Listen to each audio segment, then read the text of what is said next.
Mheshimiwa Spika, naomba nitumie bunge lako tukufu kuwapongeza vijana wetu wa Serengeti Boys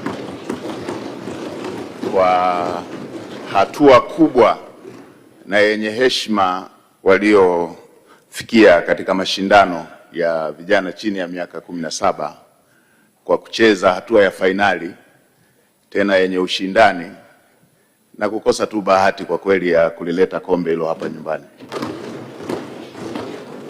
Najua Watanzania watakuwa wamesikitika, lakini niwatoe hofu kwa sisi wafugaji. Ukiona kila siku wingu kubwa linakuja na mvua yenyeshi, kuna siku mvua itanyesha hata bila kuwa na wingu kubwa.